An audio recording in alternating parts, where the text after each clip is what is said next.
Sasabi natin sir na kung saan itong former President Duterte na kung saan sinabi niya na papasyal-pasyal lang daw ang ating Pangulong Bongbong Marcos.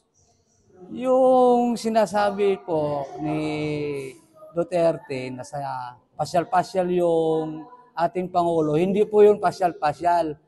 Yung pinuntahan po ng ating Pangulo, doon po sa ibang bansa para maghikayat po tayo ng investment.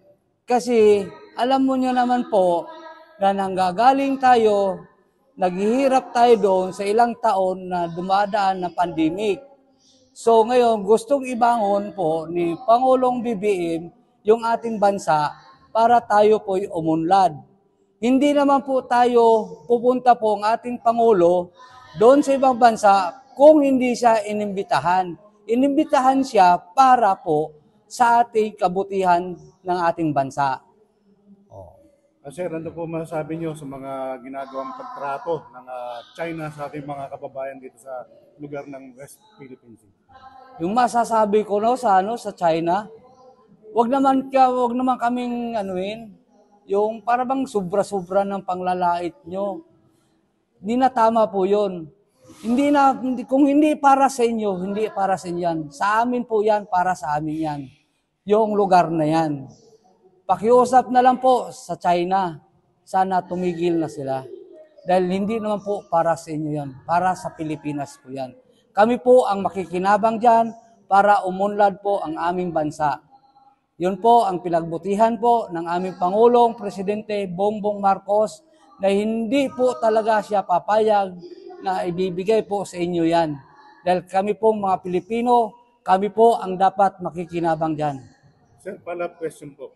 Ano po masasabi nyo sa mga Philippine Coast Guard na talagang down to earth ng kanilang pagpapakumbaba para maipanatili ang kapayapaan dito po sa bansang Pilipinas? So hanga ako sa Philippine Navy, kahit down to earth na sila, nandun pa rin yung puso nila pagmamalasakit sa ating bansa at sa ating mga kababayan na hindi tayo hantong sa ganon. Nandun pa rin po ang iniisip nila tayo, hindi iniisip yung iba. Na kung sakali man talagang pupatol sila, kayang-kaya natin. Ang problema nandito sa ating mga kababayan. Dahil dinidipinsahan rin nila yung ating bansa, dinidipinsahan nila yung ating mga kababayan na hindi hantong sa ganon.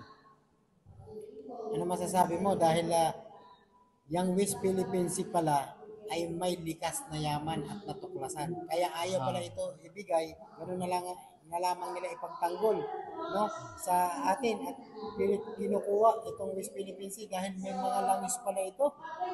Kaya nga po gumagawa po ng paraan yung ating Pangulo na magkaroon tayo ng buhunan na para po dyan sa West Philippine Sea na yung langis dyan na nakaimbak, hindi po para sa China.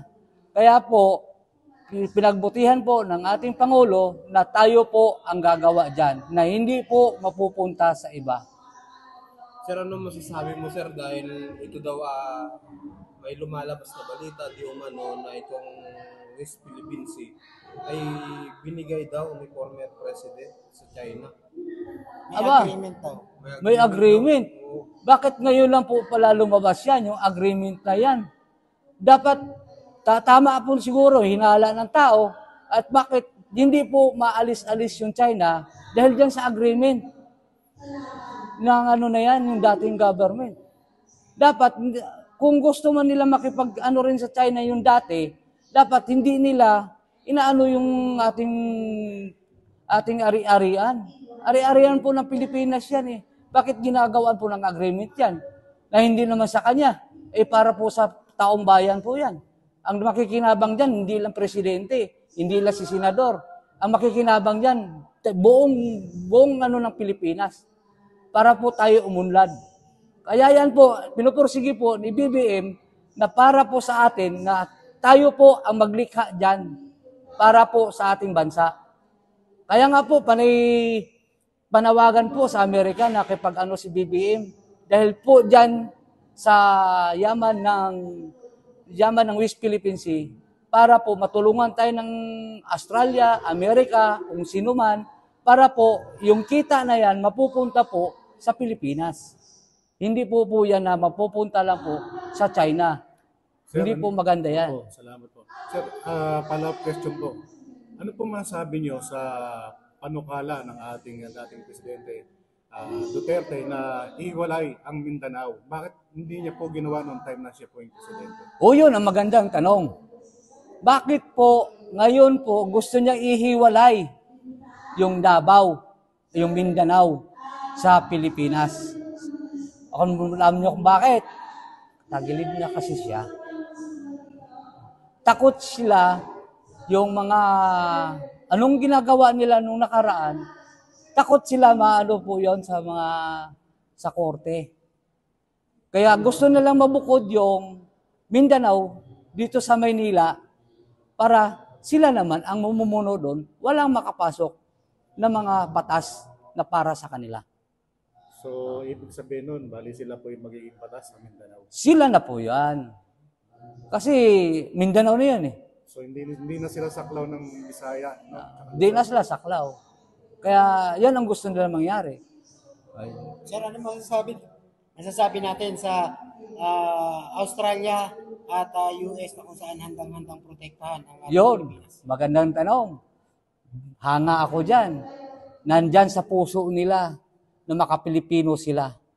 Hindi sila katulad ng China na mapang-api. Sila mapagmahal sa kapwa. Katulad natin mga Pilipino. Kasi kung ano mang gagawin po ng China sa atin, nandyan po ang Australia at Amerika. Dahil pusong makajos po yan. Yung mga yan. Hindi po yan pusong satanas. Pusong demonyo. Yung mga pusong demonyo, dapat manahimik na lang muna kayo. Kasi hindi pa para sa inyo. Sir, ano masasabi natin sa panghihikayat ni Pangulong Bongbong Marcos itong foreign investor na kung saan gusto ni Pangulong Bongbong Marcos na magtayo ng planta dito sa ating bansang Pilipinas? Ayun, napakaganda. Baka magtayo ng yung planta niya yung taga-ibang bansa, mga investors. Kasi di na kailangan mag-abroad pa ng ating mga kababayan. Dahil nandito na ang trabaho. Hindi na tayo maghihirap. Sa dami mag-investment dito. Dahil tayo mga Pilipino, talagang pag sinabing trabaho, trabaho tayo eh. Masipag tayo, yan ang gusto nila eh.